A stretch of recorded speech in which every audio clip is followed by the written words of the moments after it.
When someone tries to humiliate you in public, they usually expect a desperate attempt to prove yourself, but they never expect you to pull the pin on a truth that destroys their entire reality. I stood inside the cold, echoing Shooting Bay with my older brother Brandon smirking right beside me, holding his smartphone to record every second for his social media followers. He genuinely believed he had brought his quiet, unmarried sister here to film me flinching behind a firearm, so he could turn me into an internet joke, completely oblivious to the fact that I had just spent 10 years operating at the highest levels of military special operations. The indoor facility smelled of burnt powder, oil, and metallic dust, while fluorescent lights hummed steadily overhead. Brandon slapped my shoulder far too hard, raising his voice so the 3 friends he brought along could hear every patronizing word. He told me to keep my index finger off the frame and stop shaking, warning me that he did not want to explain to our mother how her fragile daughter managed to hurt herself. His friends chuckled behind us while the camera stayed locked on my face, waiting for the exact moment I lost my nerve. Across the room, the gray-haired facility owner, Mr. Vance, paused his routine walk down the lanes and locked eyes with me, recognizing the disciplined stance and calm breathing that my brother was far too arrogant to notice.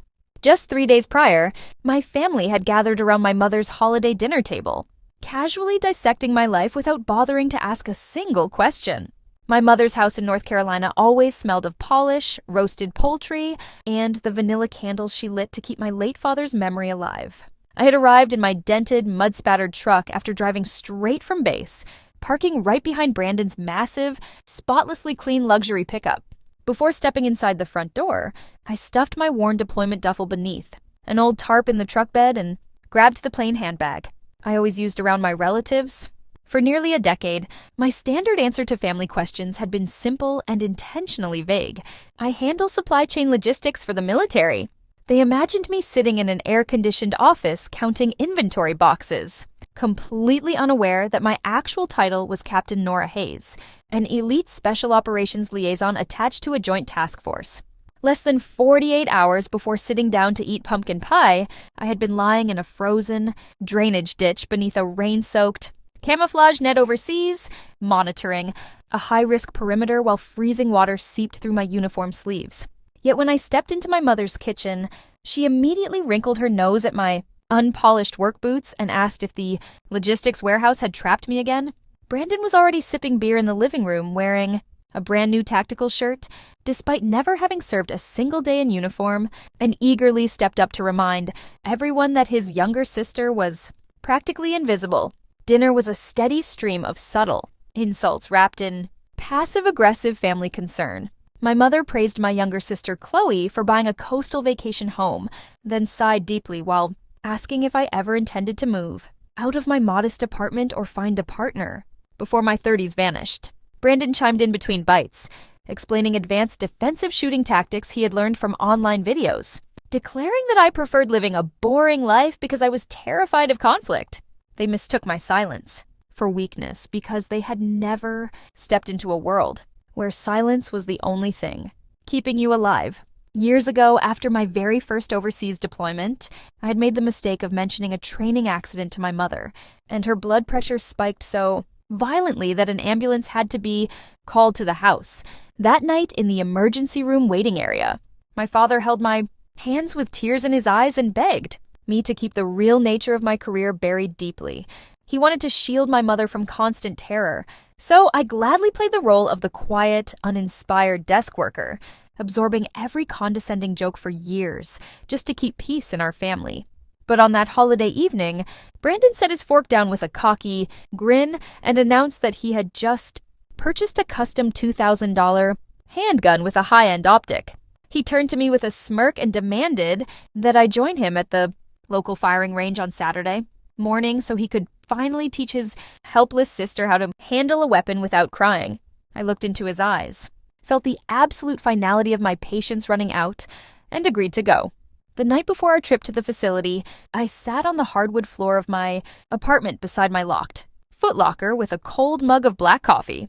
Resting inside a wooden display box on my shelf was a folded flag, 2-unit challenge coins, and a heavy silver wristband stamped with the name of Sergeant First Class Marcus Vance, a brave soldier who gave his life pulling 2 young teammates out of an ambush.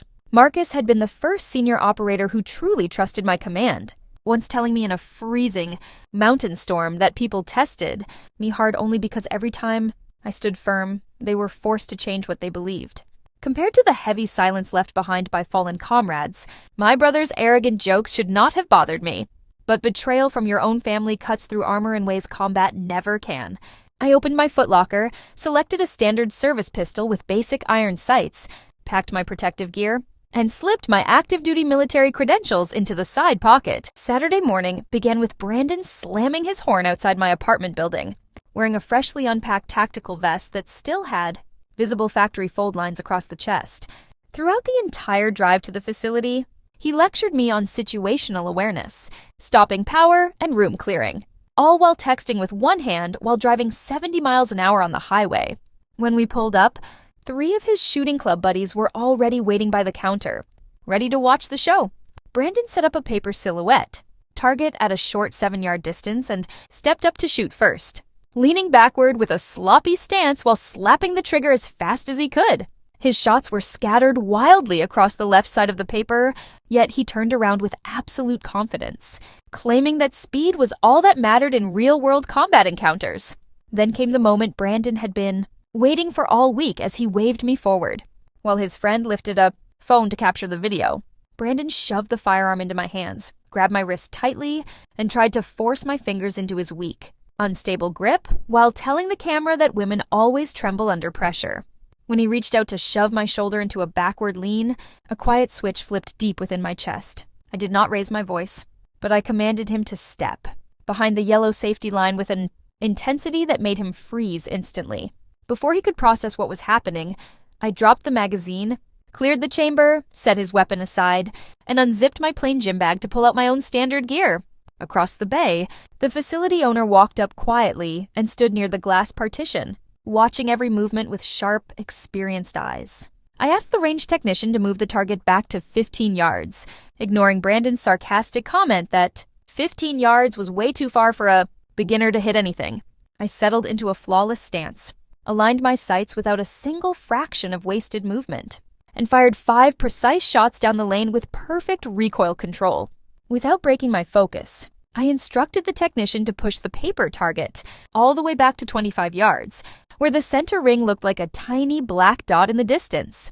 I pressed the trigger 5 more times with steady, rhythmic precision, creating a single, tight hole directly through the center of the target paper.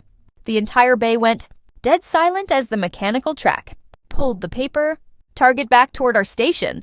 Brandon stared at the tiny hole in utter disbelief, stammering out that I must have gotten lucky, but the facility owner stepped forward and looked directly at me.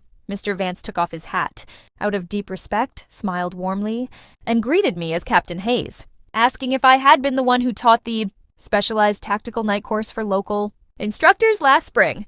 Brandon's face instantly drained of color as the owner turned to him and sternly explained that his quiet sister was an active special operations officer who had forgotten more about marksmanship than Brandon would ever learn in his entire lifetime. The owner then turned his sharp gaze toward the friend holding the smartphone, demanding that he immediately delete the recorded footage before he was permanently banned from the facility. Before Brandon could process his absolute humiliation, an older officer in civilian clothes walked into the bay, carrying a thick leather folder with an official seal across the front. It was my commanding officer, Colonel Bennett, who paused when he saw me and handed over the official award packet containing a posthumous commendation from Marcus Vance's family. Colonel Bennett quietly mentioned that the family specifically wanted me to have the medal and personal letter before the formal base ceremony next month. Brandon stared at the gold emblem on the cover, his mouth slightly open, completely unable to reconcile the legendary figure standing in front of him with the quiet desk girl he had spent years mocking. I tucked the folder safely into my gear bag, turned away from his stunned friends, and walked straight out to the truck without saying another word. The ride back to my mother's house was completely silent until Brandon finally gripped the steering wheel tight and asked why I had spent 10 full years letting the entire family treat me like a failure. I looked out the side window at the passing trees and reminded him gently that he had never once asked about my life, choosing instead to use me as a punching bag to make himself feel important. The reality of his cruel behavior hit him hard, but his defensive instincts immediately kicked in as he worried out loud that our mother was going to lose her mind when she found out the truth. I reminded him of our father's heart attack in the hospital hallway years ago, explaining how I had intentionally accepted their insults for an entire decade just to keep our mother from living in constant fear for my safety. When we walked into my mother's house that afternoon, Brandon put his car keys on the counter, sat at the kitchen table, and told her she needed to listen to what I had to say. I sat down beside her and explained my true rank, my active military career, and the real reason I had kept my life hidden from everyone for so long. To my complete shock, my mother did not faint or panic. Instead, tears began streaming down her face as she admitted that my father had quietly told her years ago that I was involved in high-level defense work. She confessed that she had intentionally pretended my job was tiny and boring because, as long as she believed I worked in a safe warehouse, she could sleep at night without imagining the terrifying truth. My mother stood up, walked down the hallway to her bedroom, and returned holding a sealed, yellowed envelope that my father had placed in his desk drawer just 4 months before he passed away. Across the front, my father had written my name in his bold, familiar handwriting, leaving strict instructions that I was to receive it whenever the family finally pushed me too far. I broke the wax seal and read his words aloud, discovering that my father had spent his final months deeply regretting how the family overlooked my quiet strength while constantly celebrating my brother's loud antics. He wrote that silence can protect the people you love, but you must never let it erase your identity, instructing me to finally state the truth once and let everyone decide if they were worthy of being in my life. That evening, the heavy wall of deception that had stood between us for 10 long years finally collapsed into honest tears and genuine apologies. Brandon sat quietly in the corner without offering a single excuse, eventually whispering a sincere apology that marked the first real step toward him becoming a mature adult. Over the following months, our family dynamic completely shifted. The constant insults stopped. Chloe called to express her deep respect, and Brandon began coming to me for quiet advice without any of his old arrogance. Standing on the back porch late that night, feeling the cold air against my face, I realized that true strength is never about shouting louder than the room or proving yourself to people who want to see you fail.